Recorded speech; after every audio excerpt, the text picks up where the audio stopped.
It has been a while since we've talked about Fantasy Flight Games Star Wars. And there are still a surprising number of topics that can be explored in this format, talking about the game and how to play it. But I think it's time to talk about fear. Now, fear is a pretty simple mechanism tucked away in the Game Masters chapters of each of the games. It's not difficult to run. It works just like everything else. There are dice to roll, there are skills to invoke, and there is a chart to consult to learn what items or what directions improvisation from the dice results can go. So in a sense, fear's not much different from any other skill check. So why is it kept separate? Why is it in the Game Masters section and not somewhere else? Well, I think that fear, like the specifics of combat, does need to be separated out because of the function that it serves in play and how it works primarily as an enhancement of a scene that allows us to draw more of a player's character out. Now, in talking with people about fear mechanisms in the game, I find that there are as many people who feel uncomfortable about using them as there are people who just simply refuse to use them. I haven't actually spoken to that many people who use them and enjoy them, and I find this to be a little strange, a little worrisome, so I thought this video should be made. So, fear. Does it match the space fantasy, the heroic fantasy nature of Star Wars? Absolutely. A lot of the motivations in this kind of fiction are built on fear in one way or another.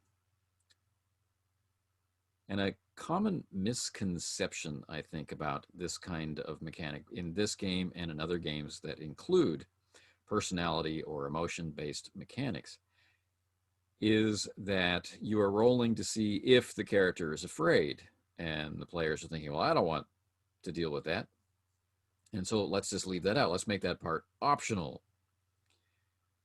So much like in Call of Cthulhu, where the sanity mechanic is regularly misinterpreted as a fear or some kind of physical reaction mechanic, rather than the breakdown of the human mind in response to things it cannot deal with. Fear is often treated as an intrusion into the territory or the terrain that the player would typically have agency over. Don't tell me what my character is feeling, players might say. Well, let's take a look at fear as it's presented in this game. Essentially, a fear check is invoked to represent an inherent quality of some aspect of a scene. In other words, this is no different than gravity. It's no different than temperature. It's no different on, this is a water world and this is an ice world. These are details that fall completely inside the game master's ability to improvise or prepare for. And fear in particular is tailored toward a specific effect or a specific reaction from each character. This is really quite interesting. Now, we are not to invoke fear as the mechanism, as rolling dice, unless there is cause. But we can introduce fear, the emotion, whenever. This is kind of interesting. There are things in life which are inherently frightening. These are things that we have learned can cause us harm.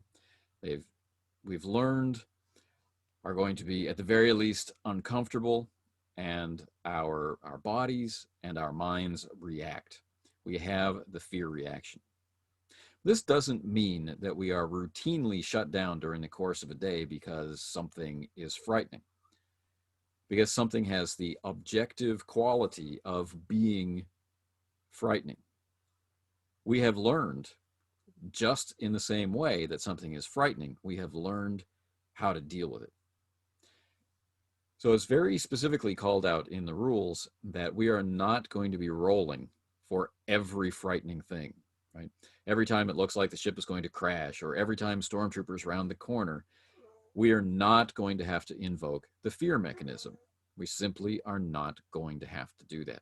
We are going to do it in special circumstances, in specific circumstances, which enhance that scene. The first time we encounter something that is very frightening, fear might be called for. The first time someone precious is at risk, we might roll a fear check. Or each time something that we care about is put at risk, may cause a fear check. We don't see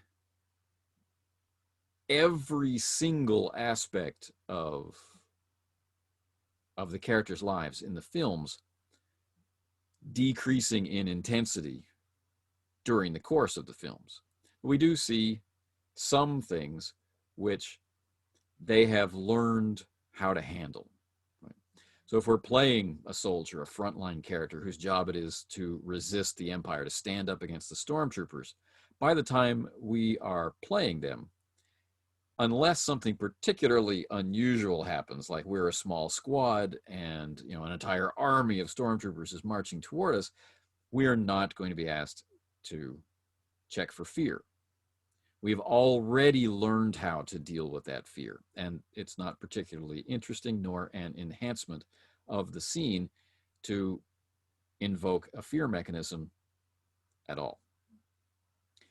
When something is worthwhile, such as there are death troopers among the stormtroopers, or you've heard that Darth Vader is on the field, or the ship is adrift and you've done the math and you can't figure out how you're going to be able to reach any safe harbor before you run out of all the life-sustaining resources, right?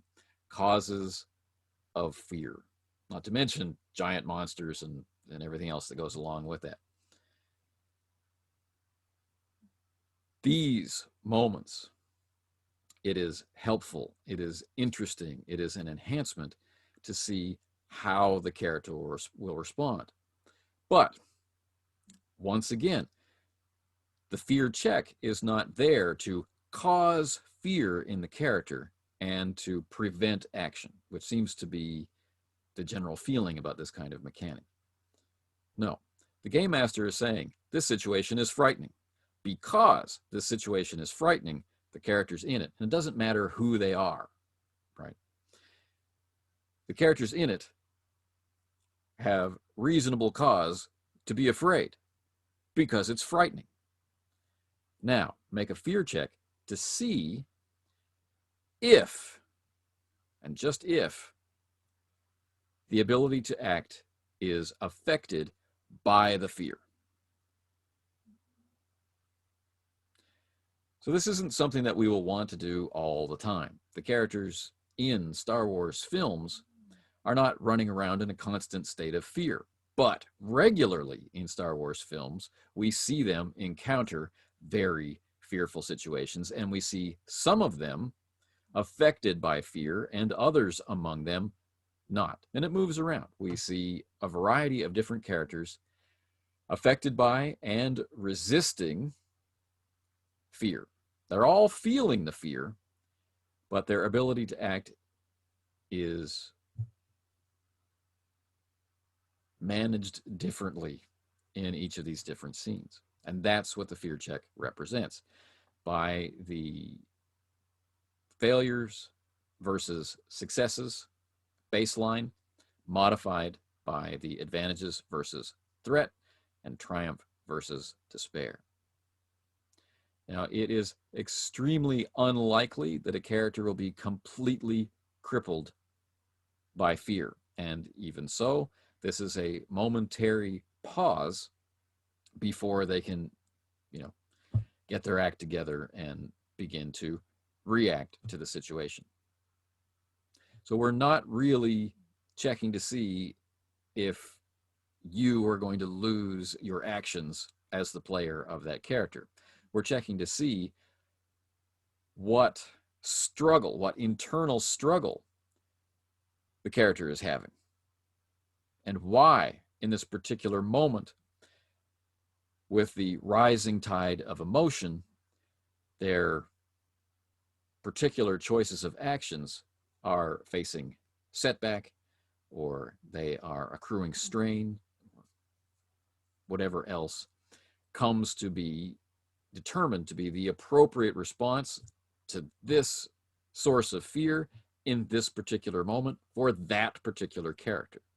Like all the other charts and die rolls in the game, everything on the chart is there to be used as a learning tool for the relative scale, how the effects of fear grow as we get to the worst parts of the chart, and to use them as a basis for improvisation tied directly to the specific scenes that we are playing in our specific campaigns.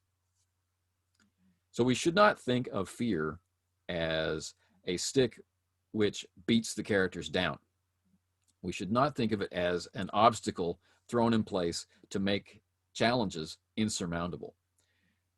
We should be looking at it as a game mastering tool, as a GM tool, in order to enhance scenes and bring out characterizations, to do for the emotional levels of a scene what the dice do for the action levels of a scene. It adds a new axis. It's not simply, what are you going to do? It's, what are you going to do, and what is going on in the head and heart of your character because of this frightening experience that they see. Why is it that they are slowed or hesitating? What is it that's causing setback? What are they saying, doing, right, as a direct reaction guided by the dice, right? This gives us interesting insight. For examples from the film, it's really easy to see how this can be played out for comedy when we consider Han Solo and his reaction to the news that Boba Fett is looking for him, right? There is real fear. This is fear that causes him to leave the rebellion for a time to go pay off his debts because this terrifying figure is chasing him. He's willing to walk away from Leia, who he's falling head over heels in love with. He's willing to walk away from his growing sense of duty to the rebellion. He's willing to walk away from Luke, who he wants to protect and nurture. The fear, the obligation, the stress, it's all getting to him to the point where he must do something. This is interesting. Later, while recovering from being frozen, blurry eyes, not able to see, and he knows that Boba Fett is somewhere around him, he reacts. And we've seen how he reacts, and we can understand how the fear mechanic can produce those kinds of limitations and that kind of situation. Now, like I said, that scene is played for comedy. Luke on Dagobah, in the place where there is a strong presence of the dark side of the Force, This is not played for comedy at all. This is pure tragedy.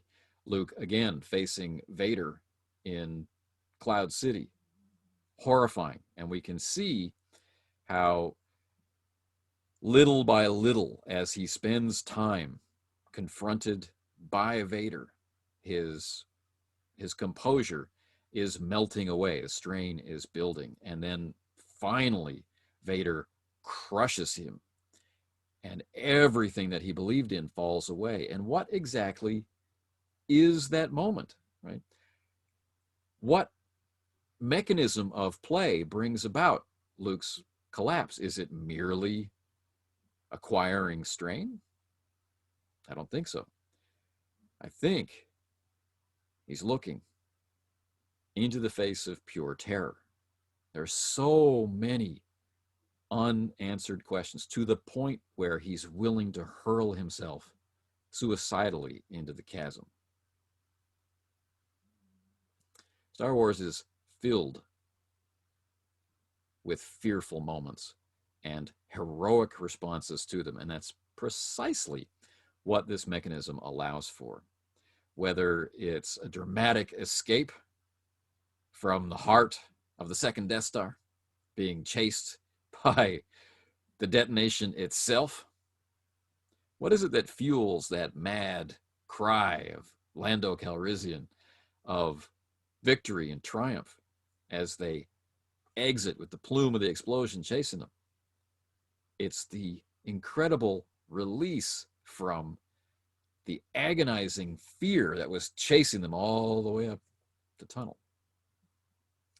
So there's a lot to do in the game with this really interesting mechanism. It's nothing to be afraid of. It's nothing to shy away from. It's something to embrace and to treat as an enhancement. Once again, to summarize, it's not roll to see if the characters are afraid. It's not roll to inflict fear. As the game master, you have control over the objective nature of elements of the environment. It's okay. It's up to you. It's part of your role as a preparer of and improviser in scenes and situations to recognize things which are frightening and things which are specifically frightening to the characters. And as the die pool is being created, the characters, players, need to be involved in that process about how this particular situation is affecting them. Now, it may take some time for people to relax into this and to recognize, once again, that they are not giving in to some kind of weakness, that they are not in some way, nuking their own character by being willing to discuss, honestly, fear. But when you're willing to do it, the character experience becomes that much richer. It's in the game for a reason. It's a good reason. And it works. So, this long overdue video, hopefully not that long, and hopefully helpful. And hopefully, we'll see you soon.